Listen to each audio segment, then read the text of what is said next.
So we're going to try something a little different here. I'm going to video record some of my notes and see if I can give you the experience of being in my classroom from home instead, as we're in the middle of all this isolation right now. So I hope this video finds you healthy, happy, and hopefully prepared, because today we're going to be talking about the Texas Revolution. And I'm going to be treating this just like a regular set of notes in my classroom. So we'll start with a journal entry if you choose to do it.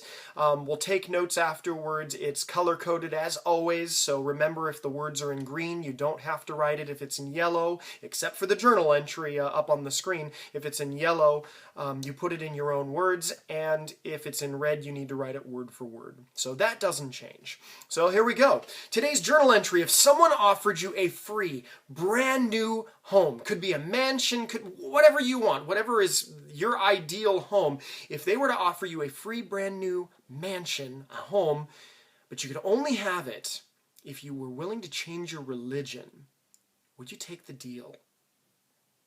Consider another option. Let's say you get the same deal, a free, brand new house, but instead of changing religions, this time you're required to move to a different country outside of the United States.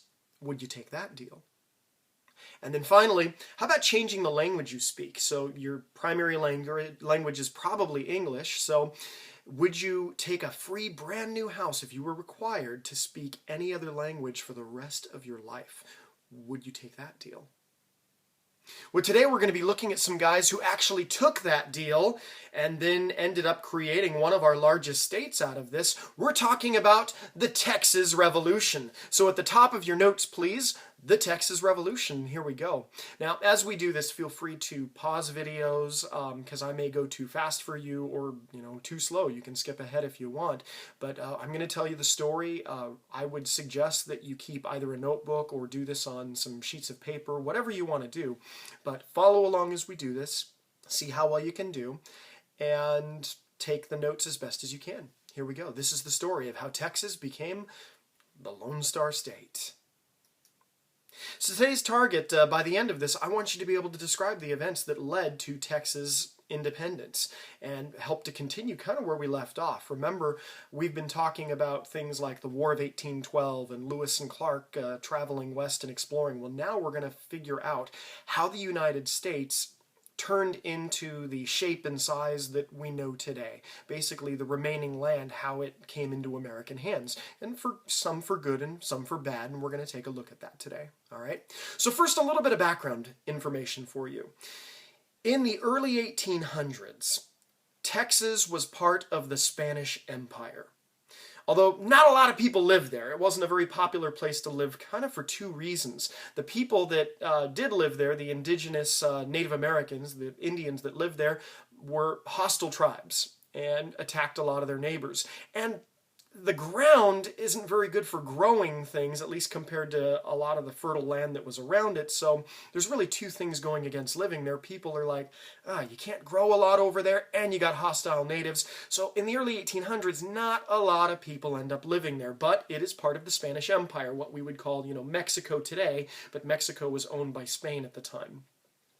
And it wasn't a very popular place to go. There weren't a lot of Mexicans who lived over there, and the Spanish government wanted more taxes, they wanted more income, so they really wanted to try and encourage people to try and go to this new land, settle there, and it would benefit the people that moved there and also benefit the Spanish government that's looking for a little bit more of an income. So the Spanish want people to settle there.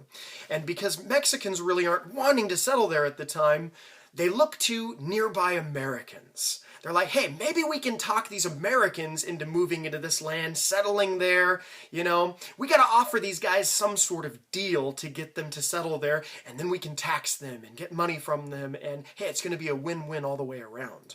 So Mexico's pretty much like, hey, dear Americans, please come live in Texas, be a part of this, and by the way, we're going to benefit because we get to charge you taxes, and you're going to be kind of like a buffer for us from Indian attacks. If they're going to rise up, they're going to attack you first. Good deal for us. But that's pretty much what ends up happening. So they offer free or even cheap land. They say, hey, look, any Americans that come over here, you can settle Texas, you can buy acres of land for just pennies, we want you here. Of course, there is a little bit of Small print at the very bottom. They tell people that if you're American and you come over to this new land, you have to do a couple of things. You have to learn Spanish. It needs to become your primary language. You need to become a Mexican citizen and obey all those laws, all of their laws, and you need to convert to the Mexican religion, which is Catholicism. Now, for a lot of Americans, this is a great deal. All you got to do is change a few things, speak a language that many of them already knew, adopt these laws, which aren't too different from American laws at the time, and convert their religion. A lot of people agree to this and go, yeah, we want to go ahead and move to Texas. So initially, the Spanish government attracts a lot of people. They're like, hey, yeah, we're going to start moving to Texas in droves. And many of them, most of them agree that they're going to learn Spanish, convert, obey these laws. It ends up being a win-win at first. But then a couple of things complicate matters. Now, before I move on here, take a second. Think back on what you wrote in your journal. Would you have taken the same deal? There were thousands of Americans, 20,000 Americans in less than 10 years that decided, hey, we're going to take them up on this offer. They were willing to change their religion. They were willing to change the country they were going to live in. They were willing to speak a different language if it meant they could get better opportunities.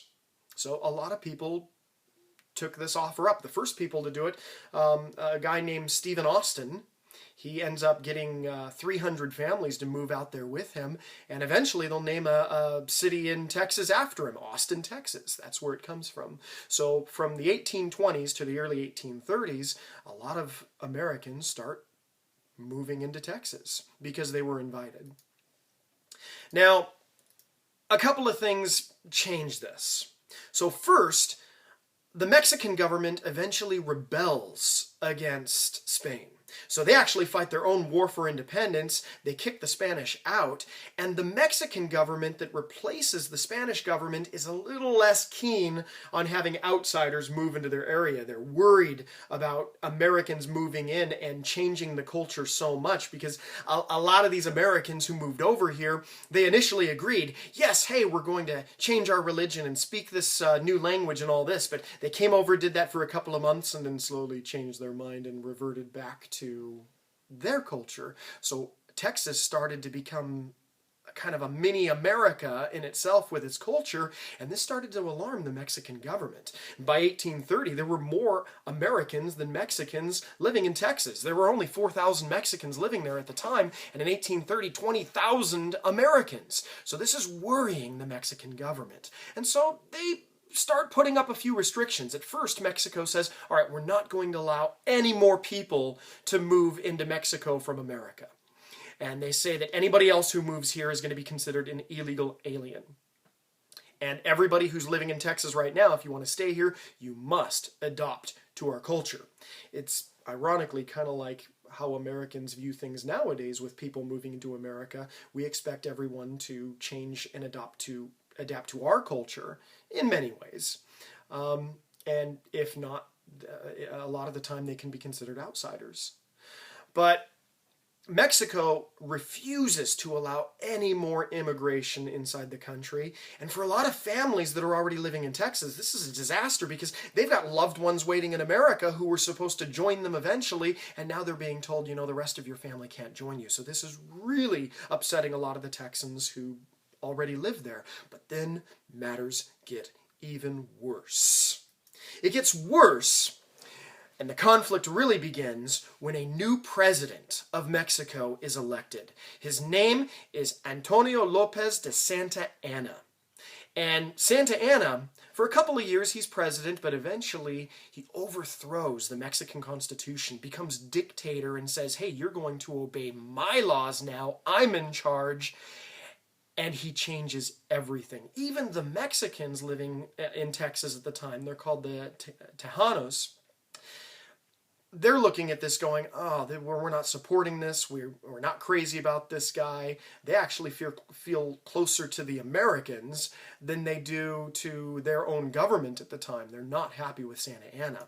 And Santa Anna makes this worse because he tells the Americans living in Texas, okay, you don't get rights anymore, you don't get the right to vote, you have to pay even more taxes than what you're already paying, or we're going to kick you out of Texas, period. You're not welcome here. But if you choose to stay here, you're going to pay higher taxes. You're not going to have any voting rights. You don't get a say in anything, but we'll put up with you. We'll tolerate you in the meantime. This infuriates the Texans. They are so upset about this, but they don't start a war or anything like that yet.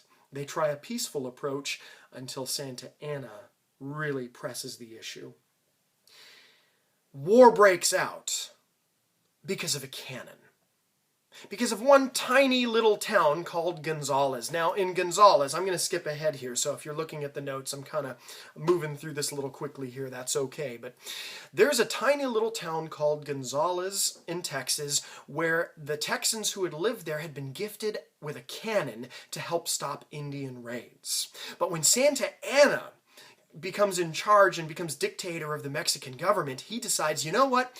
We need to make sure that these Americans don't have access to heavy artillery. We need to send in a small detachment of Mexican troops to go to Gonzales and get that cannon back. And they expect they're going to just walk into the town, grab the cannon, meet little resistance. It won't be a big deal. What they're not prepared for is the type of people they're trying to take this cannon from. So a small detachment of Mexican troops arrives at the edge of town, and this lasts for a couple of days. They try and negotiate with the people inside, and the Texans are like, well, our mayor's gone right now, you got to wait a couple of days, and then when our mayor shows up, you can negotiate with him. What the Mexican army doesn't realize at the time is they're actually stalling for time. They're building some troops inside of this city to fight back. And then the morning that the Mexican troops decide, okay, we're going to enter the city and take the cannon, the Texans hoist this gigantic flag. You can see it on the screen right here. It's a white flag with a lone star on it and a cannon, and it says at the very bottom, "Come and take it." And they fire the cannon. With a single shot fired, the Mexican army runs away. They're terrified. They're being shot at. They run away, and the city of Gonzales keeps their cannons. But shots have been fired. Texas has declared its independence. Now, of course, when Santa Anna hears about this, that the Texans have kept this cannon, he is furious. He builds up an army of anywhere between 5,000 and 6,000 troops, and he starts marching north into Texas to try and push the Texans out of this area and reclaim all of this land for Mexico. But the Texans, who have lived there under his rule for a couple of years now, they're not going to be pushed around. They grab their weapons, they decide they're going to fight back, and things really explode. Now, at first, the Texans aren't very well organized. They appoint a general. His name is, wow, if I can remember his name, Sam Houston. Dang, I should remember that one.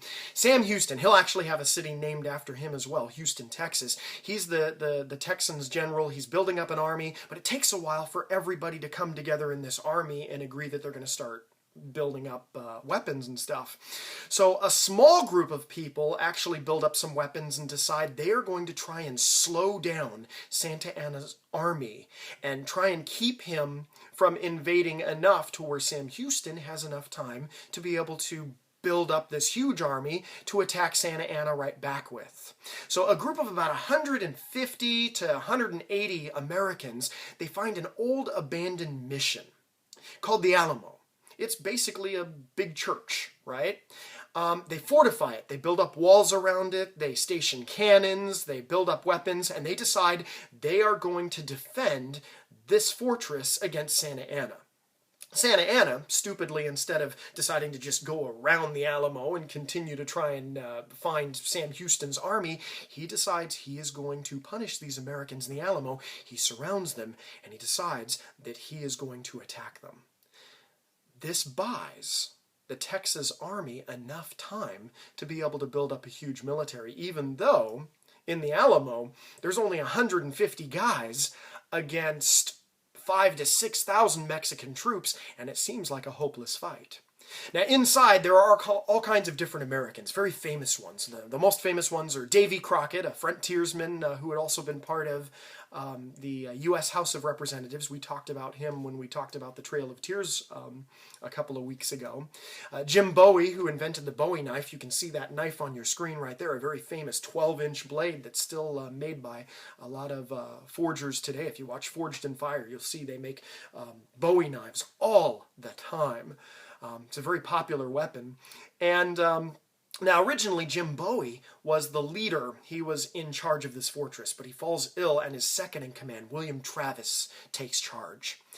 And they decide they're going to go ahead and defend this fortress against Santa Anna. It seems hopeless, because they're hoping that they can hold off Santa Anna for a couple of days, but they are outnumbered about 150 to 5,000 or 6,000. A couple of days later, about 40 or 50 extra troops sneak their way into the Alamo and reinforce the fortress. But really, at no point is it more than 200 people against 5,000 or 6,000. And on the very first day of this battle, Santa Anna sends a small portion of his army to try and negotiate with the defenders. And he says, hey, look, I'm going to give you two choices. Surrender immediately. Doesn't tell them what will happen to them if they surrender. He just says, you can surrender immediately, and at the very least will guarantee your lives. Or if you don't surrender this very moment, when we do take over this fortress, we are going to slaughter everybody inside.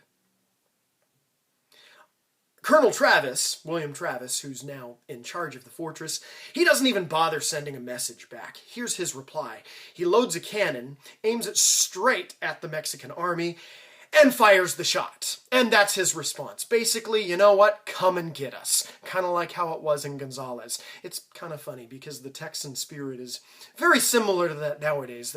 This is a very American thing to do. But I love this story. They fire this cannon shot, and they're hoping that they're going to be able to hold out for a couple of days. But for 13 days, the Texans inside the Alamo are able to hold out. For 13 days, the Mexican army attacks over and over again every single day, charging the walls, and every single time they are repulsed back by these defenders, 200 guys. There are a couple of women, a couple of children, and some African-American slaves as well inside, a couple of them who are also helping to defend.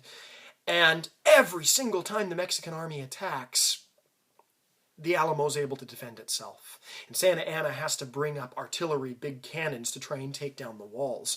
Now, after about 12 days, Colonel Travis notices that the Mexican troops are bringing up cannons. And he decides to tell everybody inside, hey, you know, this is probably going to be a hopeless battle here. We need to be careful. I will give everybody a choice. Travis goes into the middle of the compound where there's sand on the ground. He pulls out his sword. He draws a line in the sword, and he says, if any man or woman wants to leave, all you have to do is cross this line, and we will try and sneak you out. Those of you who decide to stay on that side of the line, if you stay there, just know that this fortress is probably going to fall and you're going to be slaughtered. Not a single person crosses the line. Every single person volunteers to stay to defend this fort and buy Houston the time he needs to be able to build up a huge army.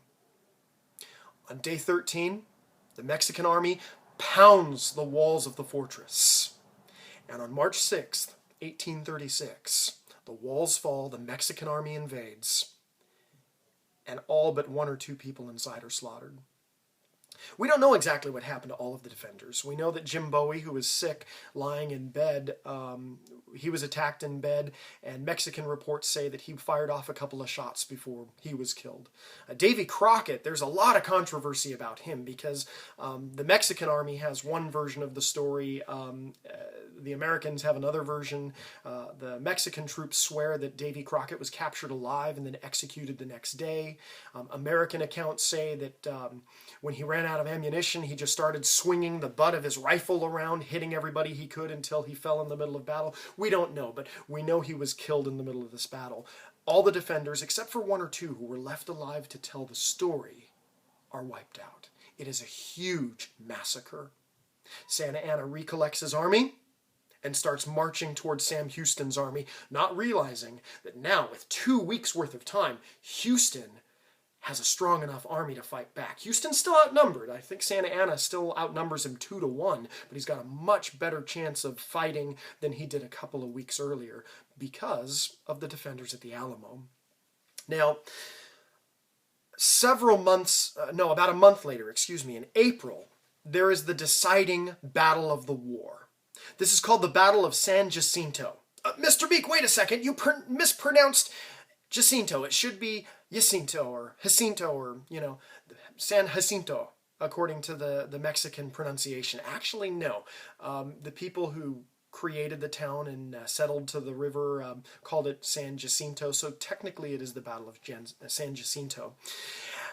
Santa Anna camps his army next to this river. What he doesn't know is that Sam Houston's army, who are all jazzed up because a few weeks earlier the Alamos happened and they are thirsty for revenge, they surround Santa Anna's army. And Santa Anna's completely unaware of this. And Houston surprise attacks. This battle is an 18-minute battle. And it completely takes the Mexican army by surprise. During this battle, 630 Mexican soldiers are killed, 730 are captured, and only 9 Texans are killed during the entire thing. After 18 minutes, the battle is over, the Mexican army breaks up and flees, and the very next day, Santa Anna himself is captured by Sam Houston's army. And they basically force him to surrender. They tell him, hey, you either surrender and sign a treaty with us, or we're going to execute you and any of the prisoners that we have right here on the spot. Well, of course, Santa Anna backs down and says, oh yeah, you know what? You can have whatever you want. Absolutely. He agrees to allow the Texans to be independent. He signs a treaty. He is released. They release him, and he continues as ruler of Mexico afterwards. But he recognizes Texas as an independent nation. It's not a state within the United States yet. A lot of people living in Texas want to be part of the United States, but for a lot of reasons we'll discuss in the next set of notes, Texas is not admitted into the United States for another 10 years. So for 10 years, Texas becomes its own country. They call themselves the Lone Star Republic, and they create a flag that is red, white, and blue with a single star on it. It is still the flag of Texas to this day, saying that, hey, they're kind of on their own. And for 10 years, Texas is a free and independent nation. That is what happened during the Texas Revolution. I hope you guys enjoyed. I hope you found this to be useful, and we'll do more of this. Have a great one.